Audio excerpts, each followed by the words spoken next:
क्या करोड़ों की संपत्ति को बना करके उस संपत्ति को देश को समर्पित कर देना देशभक्ति है, या फिर उन करोड़ों की संपत्ति को ठुकरा करके अपने आप को देश को समर्पित कर देना ये देशभक्ति है? क्या हो अगर आप एक बहुत ही प्रसिद्ध और एक सच्चे देशभक्त हो, लेकिन अगला दिन आपके लिए और पूरे देश के लिए बहुत ही महत्वपूर्ण हो, और अगले दिन आप मंदिर गए हो और वहाँ के पुजारी आपको प्रसाद ना दे, आपको आरती लेने ना दे, और वहाँ के लोग आपको घूर घूर कर देखे, तो कैसा लगता है? और आपको पता चलता है कि आपके खिलाफ एक FIR दर्ज है जो पूरा का पूरा फर्जी है, देशद्रोह का और किसी के साथ जबरदस्ती शारीरिक संबंध बनाने का, तो कैसा लगता है? गुस्से से भरी जनता आपको और आपके परिवार को सड़कों पर बुरा भला कहे, आपके परिवार के महिला सदस्य के मुंह पर बीच सड़क पर गोबर थोप दिया जाए, तो कैसा लगेगा?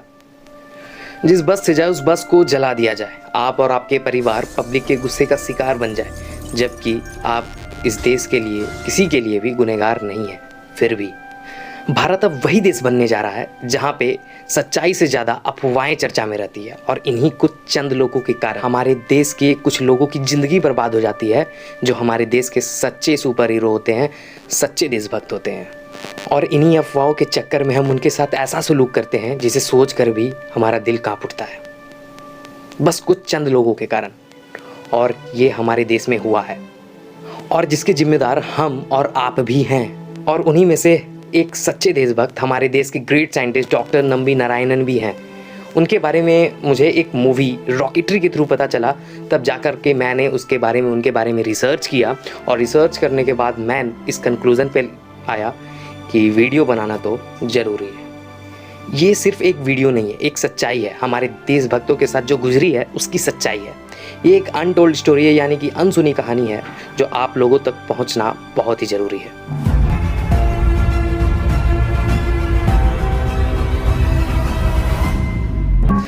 भारत एक ऐसा देश है जिसने हमेशा दुनिया को सहयोग किया है।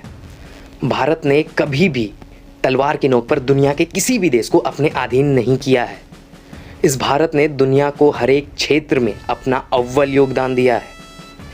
जब जीरो दिया मेरे भारत ने दुनिया को, तब गिनती आई तारों की भाषा भारत ने, देता ना दशमलव भारत तो यूं चांद पर जाना मुश्किल था, धरती और चांद की दूरी का अंदाजा लगाना मुश्किल था, सभ्यता जहां पहले आई, जहां पहले जन्मी थी कला, मेरा भारत वो भारत है जिसके पीछे संसार चला।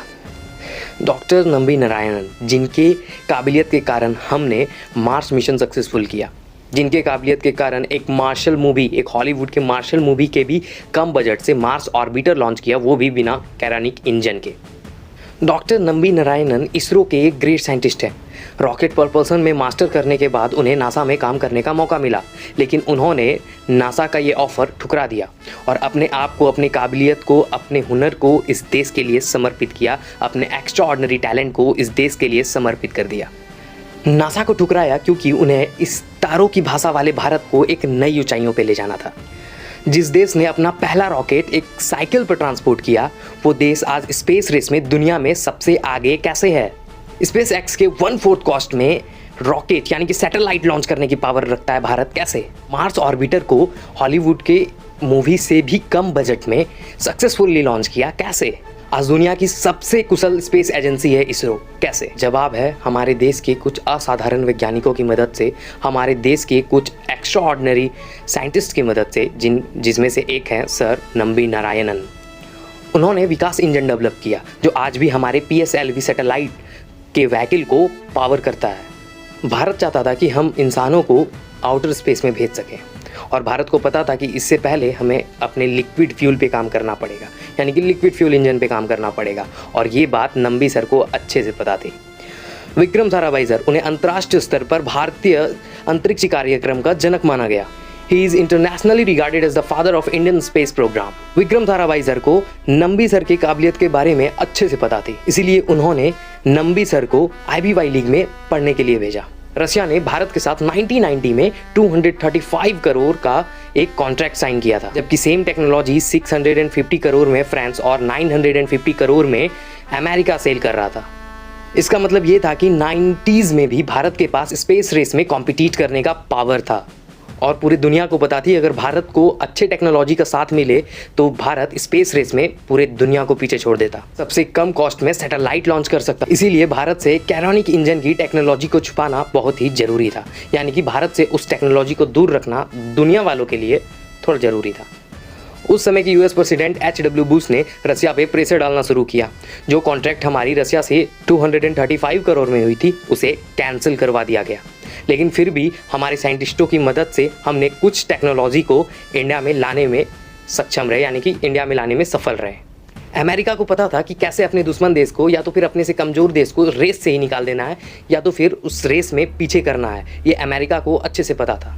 किसी भी प्रोजेक्ट या किसी भी ऑर्गेनाइजेशन को कैसे ख़त्म करें, उस प्रोजेक्ट के हेड को, यानी कि उस प्रोजेक्ट या फिर उस ऑर्गेनाइजेशन के लीडर के कैरेक्टर को ही ख़त्म कर दिया जाए। अक्टूबर 1994 तिरुवनंतपुरम में एक मालदीवियन औरत को अरेस्ट किया गया जिनका नाम था मरियम रशीदा। उनके पास कुछ इसरो के रॉकेट इंजन्स की ड्राइंग पाई गई और बोला जा रहा था कि इन ड्राइंग्स को पाकिस्तान को बेचा जा रहा है। और उस समय नंबी नारायणन सर इसरो के कैरोनिक इंजन के हेड थे। अगले ही महीने 13 नवंबर 1994 को नंबी सर को अरेस्ट कर लिया गया। 50 दिनों के लिए नंबी नारायणन सर को कस्टडी में रखा गया। इन्हें 3rd डिग्री टॉर्चर किया गया। इंट्रोगेशन के नाम पे इनके साथ ऐसा सलूक किया गया जो किसी दुश्मन के भी साथ ना हो। कहा गया कि इन सारे इल्ज़ाम को इसरो के टॉप साइंटिस्ट पे थोप दो, और उस समय टॉप साइंटिस्ट थे नंबी सर। थोप दिया गया, उन्हें 3rd डिग्री टॉर्चर किया गया, लेकिन फिर भी नंबी सर अपने बेगुनाह होने पर डटे रहे। बिना किसी प्रूफ के नंबी सर के खिलाफ न्यूज़पेपर वालों ने आर्टिकल छाप दिया। कहा गया कि कुछ पैसों के लिए उन्होंने हमारे सीक्रेट्स को पाकिस्तान को बेच दिया, और लोगों ने ये मान भी लिया। भारत के एक सच्चे देशभक्त यानी कि एक सच्चे हीरो को रातों रात उन्होंने एक विलन में बदल दिया। नंबी सर का कहना था कि मैं ऐसे टेक्नोलॉजी को कैसे बेच सकता हूं जो उस समय हमारे भारत में एग्जिस्ट ही नहीं करती थी, और कोई एजेंसी इन्हें स्पाई क्यों बनाए जबकि विकास इंजन की टेक्नोलॉजी ओपन मार्केट में बिक रही थी। कहा जाता था कि जब उनकी बीवी मंदिर जाती थी तो उन्हें प्रसाद नहीं दिया जाता था। उन्हें यहाँ तक कि कई बार मंदिर में घुसने नहीं दिया जाता था। पता चलता था कि वो नंबी सर के रिलेटिव्स हैं तो उन्हें बुरा भला कहा जाता था। नंबी सर या उनके कोई भी फैमिली मेम्बर्स किसी रिक्शा से जा रहे हैं या तो फिर कहीं जा रहे हो तो उन्हें रिक्शा से उतार दिया जाता था। अब एक बात बताइए, जो इंसान नासा जैसे ऑर्गेनाइजेशन का ऑफ़र ठुकरा सकता है वो कुछ और चंद पैसों के लिए पाकिस्तान जैसे देश का साथ क्यों दे? शेखर गुप्ता कहते हैं कि आज वो लोग बहुत खुश हुए होंगे जो हमारे देश का यानी कि हमारे भारत का बुरा चाहते हैं, क्योंकि हमने ही खुद से अपने स्पेस, डिफेंस, टेक्नोलॉजी, इंटेलिजेंसी हर एक चीज़ के हीरो को ख़त्म कर दिया, बर्बाद कर दिया। 1996 में सीबीआई ने डिक्लेयर किया कि नंबी नारायणन के खिलाफ कोई ऐसा प्रूफ नहीं मिला है जो इस बात को प्रूफ करे कि वो देशद्रोह या तो फिर कुछ उन्होंने बेचा है। और सीबीआई ने ये भी डिक्लेयर किया कि ये केस पूरा बेबुनियाद है। ये केस फर्जी थी, फिर भी सुप्रीम कोर्ट तक गई। सुप्रीम कोर्ट का भी यही ऑर्डर आया कि ये केस बेबुनियाद है, ये केस झूठा है। इस पूरे केस में सबसे बड़ा खेल कहाँ हुआ पता है? 1994 के बाद भारत के स्पेस सेक्टर में होने वाले प्रोग्रेस में पूरा का पूरा ब्रेक लग गया। जो टेक्नोलॉजी 1999 तक फंक्शनल हो सकता था उसे फंक्शनल होने में 15 साल लग गए। सोचिए आज हमारा देश कहाँ होता अगर हम अफवाहों पे नहीं, हम अपने साइंटिस्ट की कदर किए होते। 2019 में हमारे देश ने पद्म भूषण अवार्ड देकर के ये साबित किया कि हमें नंबी सर की देशभक्ति पर कोई डाउट नहीं है। देशभक्त एक बहुत ही भारी शब्द है जो अपने आप में एक बोझ कैरी करता है। ये बोझ निर्दोष होने का नहीं, लोगों की नज़र में निर्दोष रहने का बोझ। इस कहानी से हमें यही सीख मिलती है कि हमें किसी भी बातों पे ऐसे ही यकीन नहीं कर लेना चाहिए, किसी भी अफवाहों को हवा नहीं देना चाहिए, किसी भी चीज़ को ऐसे ही छाप नहीं देना चाहिए, किसी भी बात को बोलने से पहले उसके बारे में अच्छे से पता कर लेना चाहिए, क्योंकि आपकी बोली हुई बातें, आपकी फैलाई हुई बातें, आपकी अनसुनी अफवाहें और सुनी हुई अफवाहें किसी की भी ज़िंदगी को बर्बाद कर सकती है।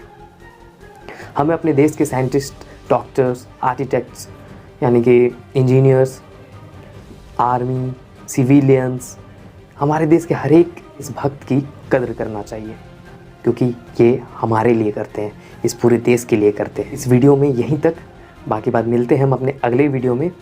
आई होप मेरी ये वीडियोज़ आप लोगों को बहुत ही पसंद आई होगी। मेरा जो मकसद था आप लोगों तक एक कहानी को पहुंचाना, एक सच्ची घटना को पहुंचाना, हमारे भारत यानी कि हमारे इंडियन ग्लोरी को आप सभी के सामने रखना, वो मैंने किया है। और मैं चाहता हूं कि हमेशा इस तरह की कंटेंट आप सभी के सामने रखूं, कुछ बता पाऊं, कुछ सिखा पाऊं, कुछ समझा पाऊं। तो यहीं पे इस वीडियो को एंड करता हूं। अगर वीडियो अच्छी लगी तो शेयर कीजिए, सब्सक्राइब कीजिए, लाइक कीजिए और ज़्यादा से ज़्यादा लोगों तक मोटिवेशन पहुंचाइए, एक ओरिजिनल, एक सच्ची इम्पैक्ट पहुंचाइए। Thank you so much. Happy Republic Day. जय हिंद।